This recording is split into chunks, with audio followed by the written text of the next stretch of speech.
برادران ملت اسلامی، السلام علیکم ورحمۃ اللہ وبرکاتہ۔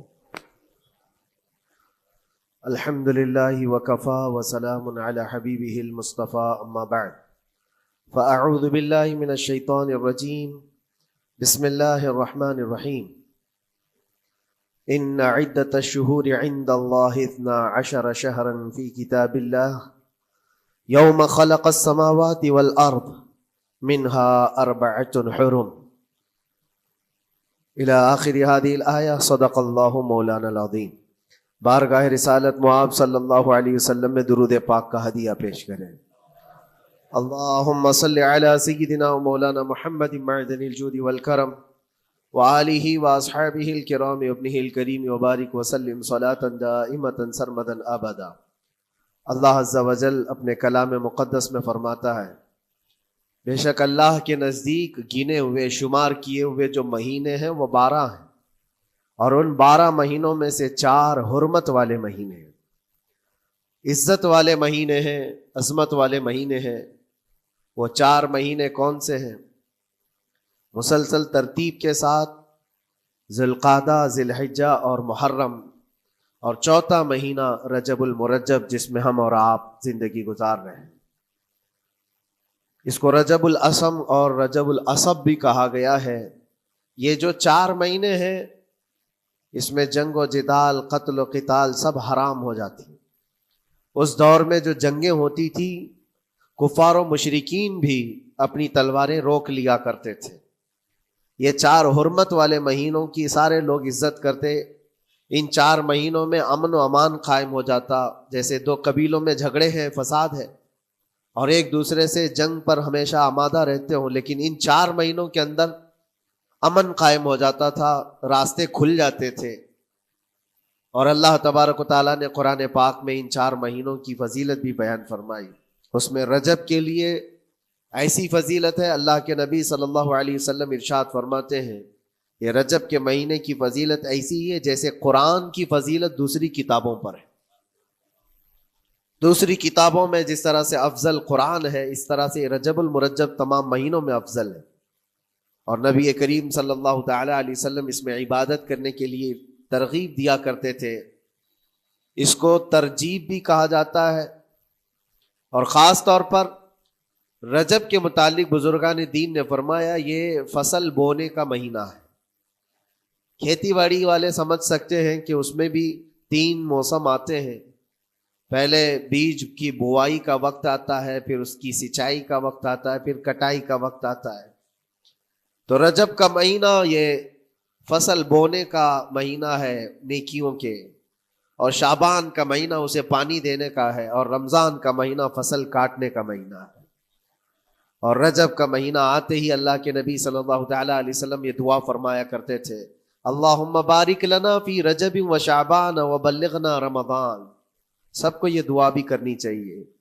حضور اکرم صلی اللہ تعالی علیہ وسلم یوں عرض کرتے کہ اے اللہ، رجب اور شعبان میں تو ہمیں برکت عطا کر اور ہماری زندگی کو رمضان تک پہنچا دے۔ اب رجب آپ نے دیکھ لیا ہے تو اب کثرت سے یہ دعا کرو کہ مولا اس زندگی کا رمضان ہم سے جانے نہ پائے، رمضان تک ہماری سانسوں کو پہنچا دے۔ یہ دعا کثرت سے ہر نماز کے بعد بھی ہونی چاہیے رجب آتے ہی۔ میرے عزیزوں، یہ عبادتوں کا موسم شروع ہو چکا ہے، اور سب جانتے ہیں رجب کے بعد پھر ہمارے ہاں مسلسل ایسی شب بیداریاں اور عبادت کے موسم نظر آنے لگتے ہیں۔ پھر شعبان بھی، اس میں رجب میں بڑی رات آتی ہے، شب معراج، اور اس کے بعد شعبان میں شب برات، پھر اسی طرح رمضان کا موسم بن جاتا ہے۔ تو اب یہ موسم بنانے کا وقت آ چکا ہے۔ تو سب سے پہلی چیز یہ ہے کہ میرے عزیزوں، فصل کے بونے کے لیے کن چیزوں کی ضرورت ہوتی ہے، اس چیز کا خیال رکھیے۔ بیج اگر کھوٹا ڈالے ہو اور ویسی ہی فصل آنے کا انتظار کرو گے تو پھر نہیں ہوگا۔ بیج کو کھرا اور خالص ہونا چاہیے۔ جو نیکیاں کرنا چاہ رہے اس کو صاف ستھرے اچھے ماحول میں کیے جانے چاہیے۔ کھیتی باڑی کرنے والا جانتا ہے بیج تو وہ بو رہا ہے، زمین بھی اچھی ہے، ساری چیزیں، کئی چیزوں کی ضرورت ہوتی ہے، بیج بھی اچھا ہو، زمین بھی اچھا ہو، موسم بھی اچھا ہو۔ تب جا کر کے اس کی فصل نکلتی ہے. بیج اچھا تھا زمین اچھی نہیں تو بھی فصل نہیں آتی. بیج بھی اچھا ہے زمین بھی اچھا ہے موسم صحیح نہیں ہے تب بھی فصل نہیں آتی. ابھی آپ کے پاس 3 چیزوں کا ہونا ضروری ہے: بیج اور زمین اور موسم. بیج جو ہے یہ نیکیاں ہیں اور زمین تمہارا دل ہے، اس کا اتنا ہی پاک ہونا ضروری ہے. اور موسم یہ رجب کا ہے، اس میں تو کوئی شک نہیں ہے کہ عبادتوں کا موسم ہے، فصل کی اچھے لانے کا موسم ہے. لیکن سب سے پہلی چیز اب ہمیں ضرورت ہوتی ہے کہ ہم کیا بیج بو رہے ہیں. شیخ سعدی رحمت اللہ تعالی علیہ فرمایا کرتے کہ زمین میں ادرک بو کر کے گنا آنے کی امید تو نہیں کر سکتے. جو بویا ہے وہی اسی کی فصل آئے گی. لوگ عمل خیر کرے تو اس کا نتیجہ بھی خیر آئے گا، اور برائیاں کریں اور پھر رمضان میں یہ انتظار کریں کہ میں نے جو بویا ہے اس کی فصل آئے، تو ایسا نہیں ہوتا. بہت سارے لوگوں کا وہ شک بھی میں دور کرنا چاہتا ہوں کہ رمضان المبارکہ میں فضیلتوں کو آپ سنتے آئے ہیں، رمضان ایسا مہینہ ویسا مہینہ، اتنی برکتوں والا اتنی رحمتوں والا، لیکن بہت سارے لوگوں کے حالات چونکہ تو ہی رہتے رمضان میں ویسے ہی ہیں، وہ لوگ کچھ بھی نہیں بدلے. تو اس میں رمضان کا قصور ہے کہ اس مہمان کا قصور ہے، اس انسان کا قصور ہے؟ وجہ یہ ہے کہ رمضان المبارکہ یقیناً اتنی برکتوں اور رحمتوں اور سعادتوں لے کر کے تو آتا ہے، لیکن تمہیں 2 مہینے پہلے سے کہا گیا تھا کہ فصل کے لیے تیاری کرو. تم نے بیج نہ بوئے، اپنی زمین کو صحیح کیا ہی نہیں. پھر رمضان میں جو بارش ہو رہی ہے اس کا فائدہ کیا ہے؟ روڈ پر 10 سال بھی بارش برسے وہاں پر کوئی فصل نہیں آئے گی، کیونکہ وہ زمین سخت ہے اور بیج بونے کے قابل بھی نہیں ہے.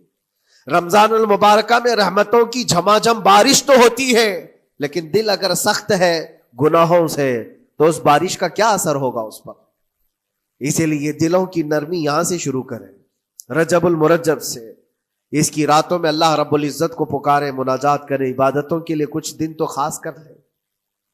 بہت دنیا میں ہم نے اپنے آپ کو ملوث کر رکھا ہے، کچھ راتیں اللہ رب العزت کی عبادت میں تو لگائیں. اللہ کے نبی صلی اللہ تعالیٰ علیہ وسلم کی ایک حدیث ہے، جامع الاصول سے نقل کی ہوئی، رجب المرجب کے پہلے جمعے جو ہم لوگ ابھی گزر چکے، ابھی یعنی وہ رات تو گزر چکی، کل کی جو گزری ہوئی رات ہے رجب کی، یہ پہلی جمعہ کی شب تھی. اس کے متعلق روایت ہے کہ 12 رکعتیں جو مغرب کے بعد سے لے کر عشاء کے درمیان پڑھتا ہے، اللہ کریم اس کے تمام گناہوں کو معاف کرتا ہے اور اس سال اس کو پورے طور پر ناگہانی آفات سے محفوظ رکھتا ہے، اور شیطان کے اس پر قابو پانے سے بھی اس کو اللہ محفوظ رکھتا ہے. تو یہ تھی تیاریاں، یہ ساری چیزیں ابھی سے تیاریاں ہونی چاہیے. رجب کے 3 دن آتے ہیں جس کے متعلق فرمایا گیا ہے ایام بیز میں بھی 13, 14, 15 یا 14, 15, 16 یہ جو تاریخیں آتی ہیں اس میں روزے رکھو. اس کی بھی بڑی فضیلت ہے کہ تم تیاریاں ابھی سے شروع کر دو کہ رمضان المبارکہ میں اچھی فصل دیکھ سکے، ہمارے جسم کے اندر بدلاؤ آ سکے، ہمارے دل کے اندر انقلاب آ سکے. اور تیاری یہاں سے نہ کر کے صرف رمضان میں ہی امید لگائے بیٹھتا ہے تو میرے عزیزوں کچھ تو صفائی کی ضرورت ہوتی ہے. آپ نے اگر زمین خریدی کھیتی باڑی کی غرض سے اور گئے، وہاں جاتے ہی آپ نے سوچا کہ اس میں فصل آ جانی چاہیے، تو کسانوں سے پوچھو تو بتائیں گے آپ کو نہیں، زمین کو پہلے صاف کرنا پڑتا ہے، کچرے ہوں گے اس کے اندر بہت سارے، ہل چلاؤ یا کسی بھی طرح سے اس کو صاف کرو. صاف کرنے کے بعد پھر یہ بھی کسان کہتا ہے کہ زمین کو تھوڑا ڈھیلا کر دو، بڑے بڑے ڈھیلے ہوں تو اس کو توڑ دو اور مٹی نرم ہو جائے. اور اس کے بعد پھر کسان کہتا ہے تھوڑا پانی بھی چھڑکاؤ کرو، گیلی ہو جائے، تب جا کر کے تم اس پر بیج بو.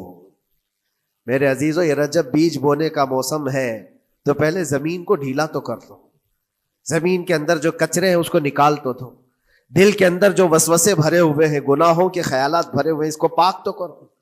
اس کو پاک کرنے کے لیے اللہ کریم کی بارگاہ میں آ کر گڑ گڑاؤ. تمہارا ایک آنسو تمہارے تمام گناہوں کو اور اللہ کے غضب کو ٹھنڈا کر دیتا ہے. ہاں، ایک آنسو کا قطرہ تمہارے لیے اللہ کریم ہے موتی سمجھ کے شان کریمی نے چن لیے قطرے جو گرے تھے عرق انفعال کے۔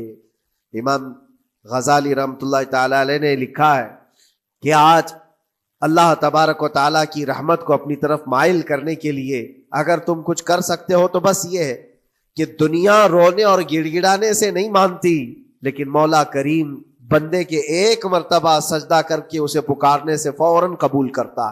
موسیٰ علیہ الصلاۃ والتسلیم اللہ تعالیٰ سے پوچھتے ہیں، مولا جب تیرے بندے تجھے پکارتے ہیں تو اس میں نیک لوگ بھی ہوتے ہیں اور گنہگار بھی ہوتے ہیں، تو کیا تو سب کی پکار کا جواب دیتا ہے؟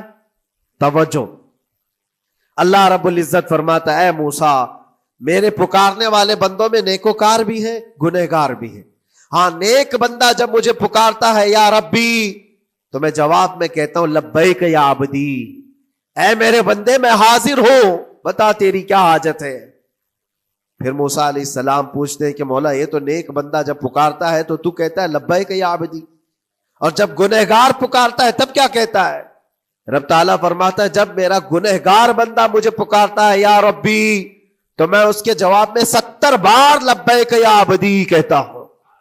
ایک بار پکارے 70 بار جواب، ایسا کیوں ہے؟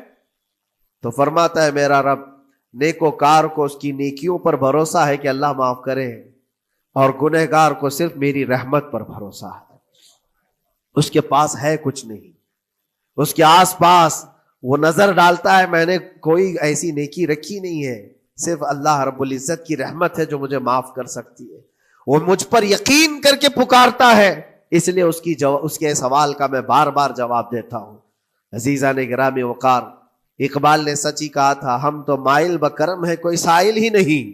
یہ رب تبارک و تعالیٰ کی طرف سے ہے کہ اللہ تبارک و تعالیٰ کرم پر کرم کرنے کے لیے موقع عنایت کرتا ہے، یا بندے کو آنے کا موقع ہی نہیں ہے، بندہ آنا نہیں چاہتا ہے۔ اس سے پہلے کہ تمہارے ساری چیزیں بند ہو جائیں، دروازے ختم ہو جائیں، اللہ رب العزت کی بارگاہ میں آؤ اور اسے پکارو، یقیناً یہ تمام چیزیں تمہاری زندگی میں انقلاب لاتی ہیں، بہت بڑی تبدیلی لاتی ہیں۔ عزیزان گرامی، پھر میں یہ عرض کرتا ہوں کہ رجب کے اس مہینے میں دل کو نرم کرنا بہت ضروری ہے۔ دلوں کی سختیاں آج گناہوں کی طرف مائل کرتی ہیں۔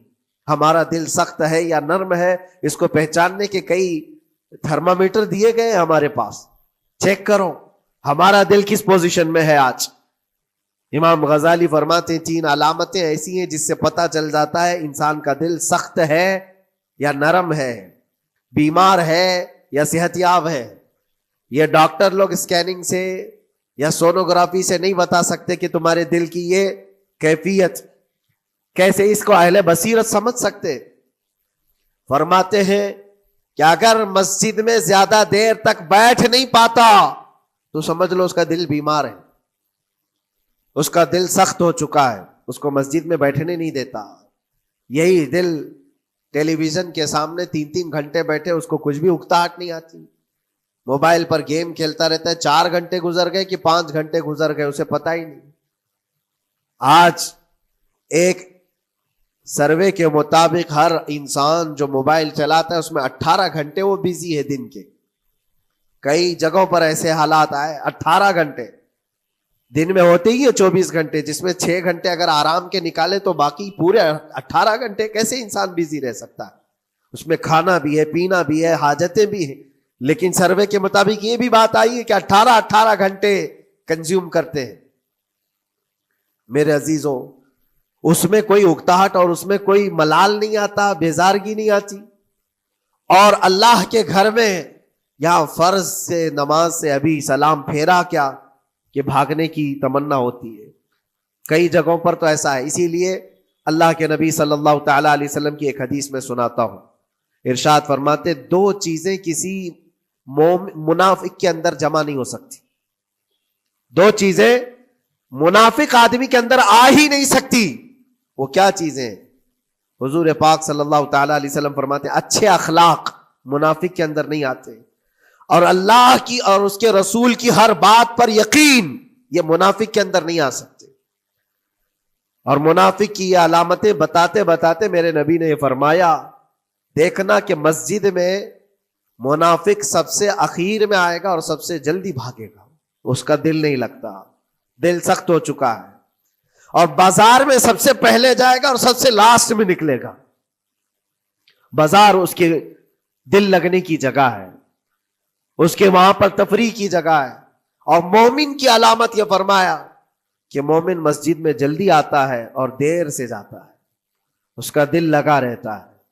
اور مومن بازار میں لوگوں کے شروعات میں نہیں، اپنی ضرورت کے مطابق گیا اور نکل آیا.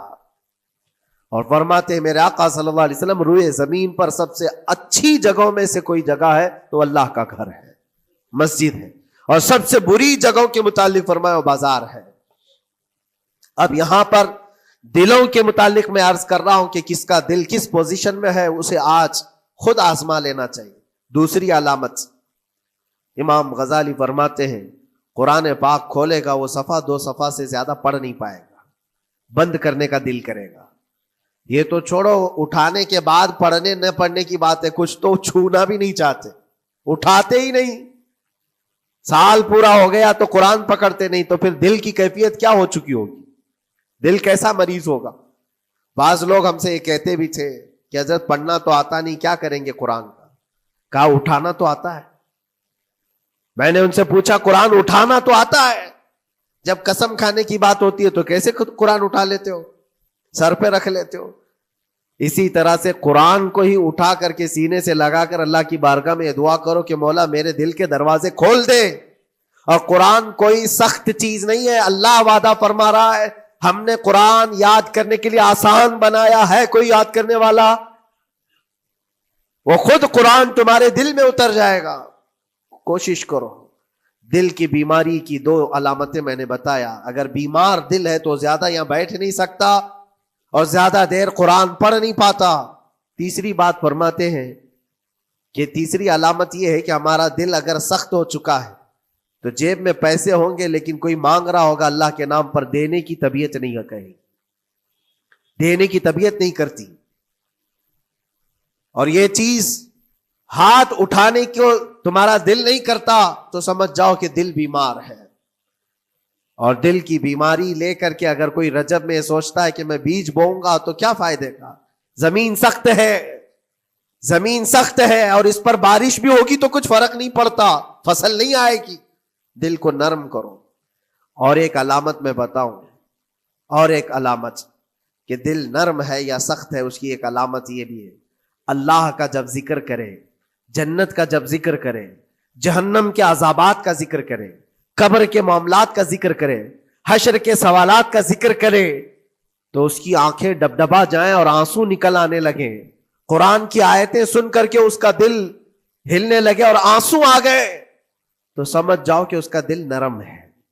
ابھی اس کا دل بیمار نہیں ہوا، ابھی اس کا دل بیمار نہیں ہوا. لیکن یہاں تو پوزیشن الگ ہے، سچویشن الگ ہے. ہم تو پتہ نہیں کن کن چیزوں میں رو لیتے ہیں، لیکن اللہ کا کلام سنتے ہوئے کسی کے کان پر جوں بھی نہیں رینگتی. لوگ تو گانوں پر تھرکنے والے اور نغموں پر اچھل کود کرنے والے وجد کی بات کرتے ہیں، لیکن اللہ کا کلام پڑھنے پر کوئی کسی کو وجد کیوں نہیں آتا. یہ ایمان کی علامت ہے. قرآن میں اللہ نے فرمایا اذا تلیت علیہم آیاتہ زادتہم ایمانا، جب اللہ کی آیتیں ان پر تلاوت کی جاتی ہیں، مومنین پر، ان کا ایمان بڑھ جاتا ہے. کیا آپ امام کے پیچھے قرات سن کر کے اپنے دل میں ہلچل محسوس کرتے ہیں؟ سننے کی طبیعت کرتی ہے. بلکہ ادھر نماز پڑھ کر کے جانے کے بعد آدھے گھنٹے کے بعد پوچھے آج پہلی رکعت میں کیا پڑھا تھا، دوسری رکعت میں کیا پڑھا، آپ کو پتہ ہی نہیں رہتا، یاد ہی نہیں امام صاحب کیا پڑھ رہے تھے. میں تو دکان کا حساب کتاب کر رہا تھا، کیا خبر ہے کہ انہوں نے کیا پڑھا. تو قرآن کو توجہ سے پڑھے ہوتے تو تمہارے دل میں بھی وہ باتیں اثر کر رہی ہوتی. میرے عزیزوں، کتنے ایسے لوگ ہیں جو صرف اور صرف قرآن پاک کی تلاوت کی وجہ سے دلوں کو نرم کر دیا گیا ہے. میں اسی بات پر آج فوکس کر کے ختم کر دوں گا. رجب المرجب بیج بونے کا موسم ہے تو دل کے نرمی کے ساتھ ہی بیج بو، کیونکہ یہ زمین ہے تمہاری، اور زمین نرم نہ ہو تو کتنی بھی نیکیاں کرو کیا فائدے کی. دل سخت ہے، گناہوں سے لبریز ہے، اور دل کو نرم کرنے کا علاج 2 چیزیں بتائی گئی، کریں گے انشاءاللہ. 2 چیزیں بڑی آسان ہیں. اگر دل کو نرم کرنا ہے تو دو چیزیں فرمائی گئی، کثرت سے قرآن پاک کی تلاوت کرو یا کثرت سے میرے نبی پر درود پاک پڑھا کرو. دو چیزیں کر کے دیکھو تمہارا دل نرم ہو جائے گا. اور بھی دوسری علامت، دوسرے علاج بھی میرے آقا نے فرمایا. ایک صحابی آئے تھے، انہوں نے عرض کیا یا رسول اللہ صلی اللہ علیہ وسلم، لوگ آپ کے پیچھے نماز پڑھتے ہیں تو زاروں قطار رونے لگتے ہیں، جب آپ دعا کرتے ہیں تو وہ دھاڑے مار کر کے روتے ہیں، میں کبھی رو نہیں پاتا، میرا رونا نہیں آتا، میں بھی قرآن سنتا ہوں، میں بھی آپ کے پیچھے نماز پڑھتا ہوں. تو حضور پاک صلی اللہ علیہ وسلم نے فرمایا تمہارا دل سخت ہو گیا ہے، تمہارا دل سخت ہو گیا ہے. انہوں نے کہا کیا کروں، علاج کیا ہے اس کا؟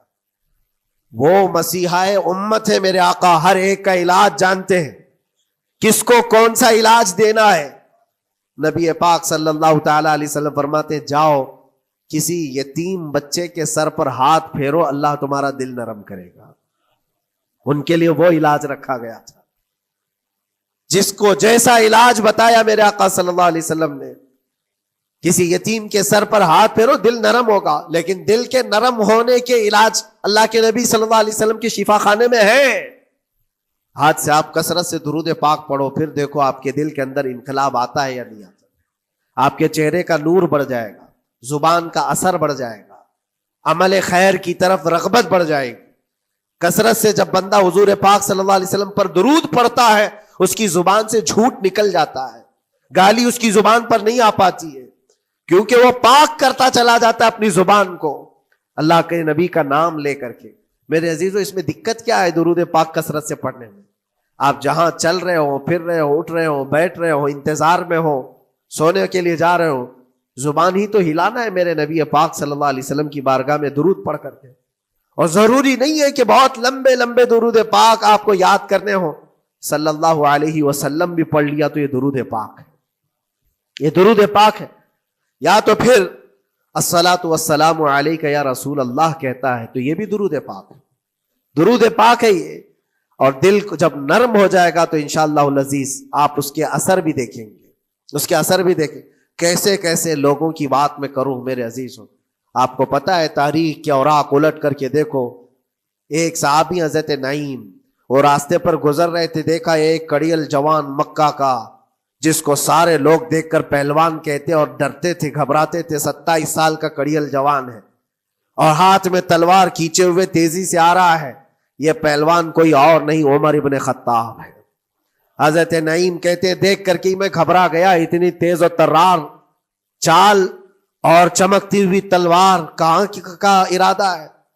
پوچھا حضرت نعیم نے کہاں جا رہے ہو؟ عمر ابن خطاب نے کہا محمد کا قتل کرنے جا رہا ہوں. معاذ اللہ رب العالمین. اس لیے کہ ایمان لائے ہوئے نہیں تھے. یہ دلوں کی سختیاں ہیں، یہ دلوں کا منجمد ہونا بتا رہا تھا کہ وہ نبی پاک صلی اللہ علیہ وسلم کے قتل کے لیے نکلے.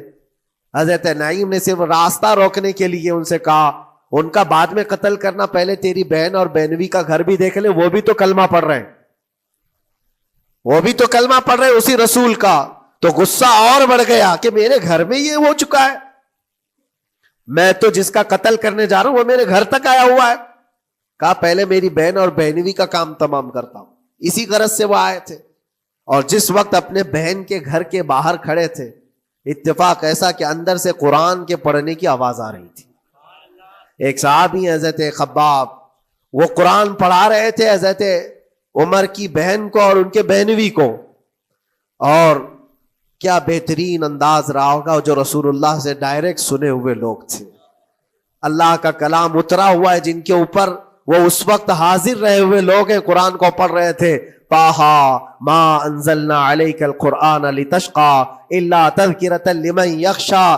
عرب لوگ اچھی طرح سے جانتے تھے ایک ایک حرف کا معنی کیا ہوتا ہے، وہ عربی جانتے تھے، ان کی مادری زبان تھی.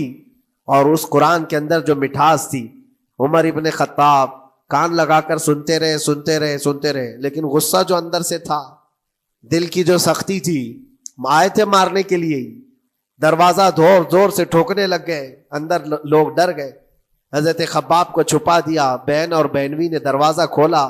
دروازہ کھلتے ہی ان پر حملہ آور ہو گئے. عمر ابن خطاب مارا، اپنے بہنوی کو بہت مارا کہ تم یہ کیا کر رہے ہو، دین بدل چکے ہو. یعنی تم یہاں سے نکل کر کے دوسری جگہ چلے گئے ہو، صحابی ہو گئے ہو، اپنی بہن کو بھی مارا یہاں تک کہ ان کی ناک پھٹ گئی.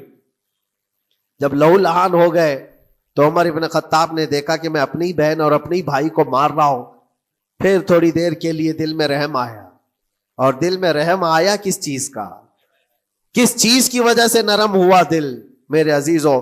بھائی اپنے بہنوئی کی اور اپنی بہن کی پٹائی کو دیکھ کر کے نہیں، ان کو دیکھا تھوڑی دیر کے بعد اور کہا چلو چھوڑو جانے دو، جو ہوا سو ہوا، لیکن جو تم لوگ پڑھ رہے تھے میرے آنے کے وقت مجھے دوبارہ پھر سے سنا دو. وہ کیا کلام تھا؟ وہ کون سا کلام تھا؟ اتنا سننا تھا کہ بہن نے محسوس کر لیا کہ دل کی نرمی کا دروازہ کھل چکا ہے. یہ قرآن ہے جس نے دلوں کے دروازے کھولے ہیں. مکہ والوں کے قرآن ہے، دل کی نرمی کی طرف دروازہ کھل چکا ہے.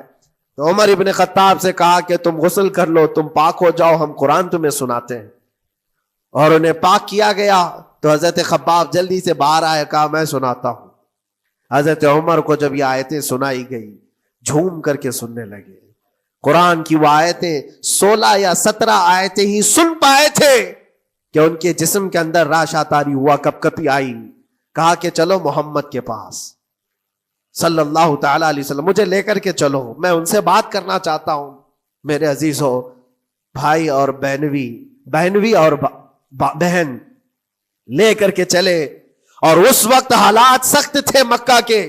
حضور پاک صلی اللہ تعالی علیہ وسلم کے پاس 39 صحابہ تھے جو ایمان لائے ہوئے، اور پہرے داری میں امیر حمزہ کھڑے رہتے تھے کہ کوئی آئے گا تو میں اس کی برابر خبرگیری کروں گا. عمر ابن خطاب کو تلوار لٹکاتے ہوئے آتے دیکھا تو صحابہ گھبرا گئے.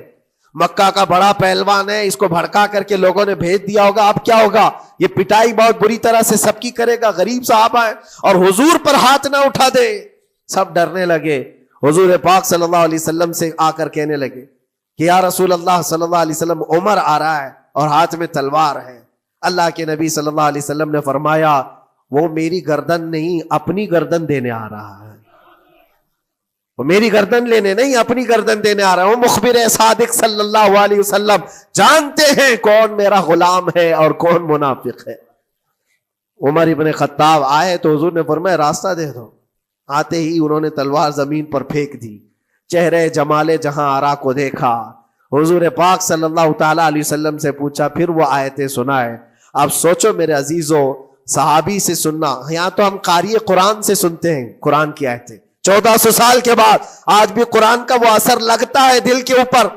یہ ان سے جو 1400 سال کے بعد جس قاری قرآن سے سنا وہ تو صحابہ سے سنے تھے، اور صحابہ سے بڑھ کر کے اللہ کے نبی سے جو قرآن سنا ہو، خود نبی پاک کی زبان اقدس سے.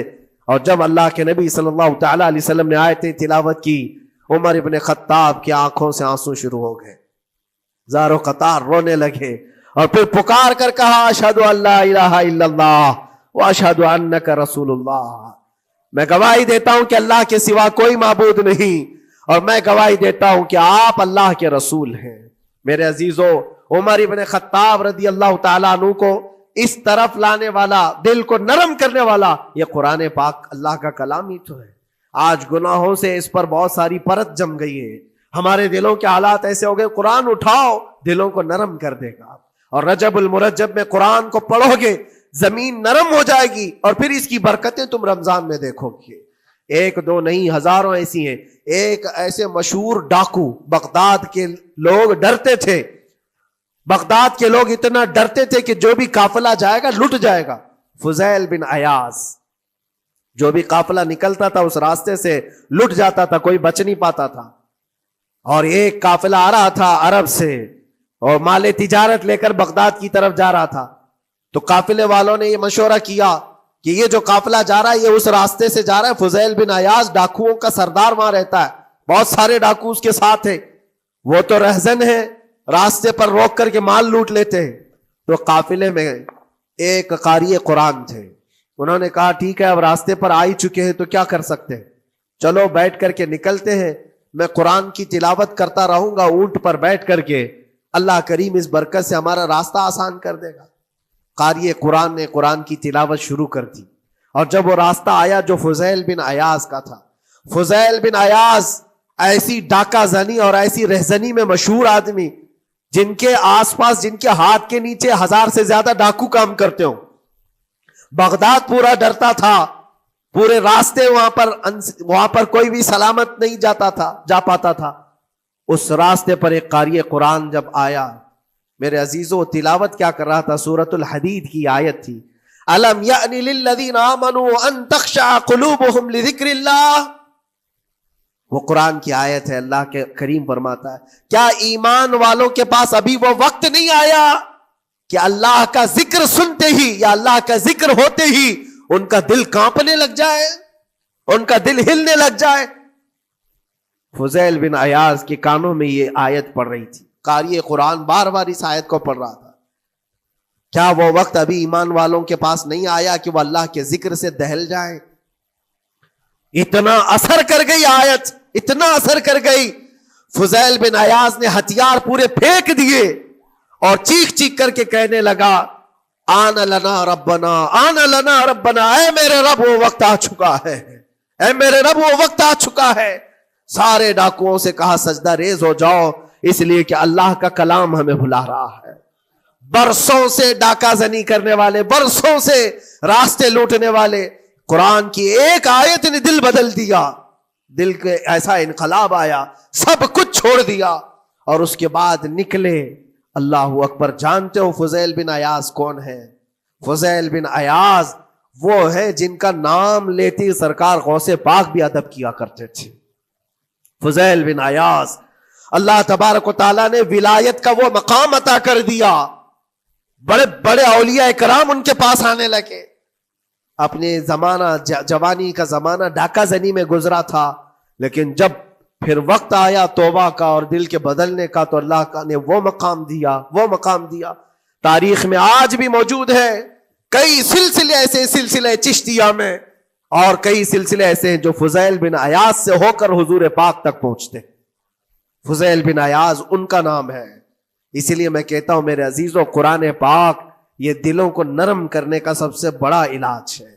زمین کو نرم کر دو اور اس کے بعد پھر بیج بو. دیکھو اسی لیے اقبال نے کہا تھا ذرا نم ہو تو بڑی زرخیز ہے یہ مٹی ساقی. یعنی یہ زمین تھوڑی سی نرم ہو جائے تو اس میں تو سونا چاندی یہ اگل سکتی ہے.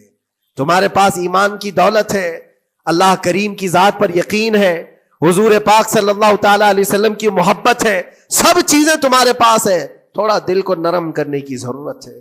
گناہوں سے باز آ جاؤ، اللہ کریم کی بارگاہ میں گڑ گڑاؤ اور قرآن پاک اٹھا لو ایک مرتبہ. اور پڑھ نہیں پاتے تو انگلیاں تو پھیرو.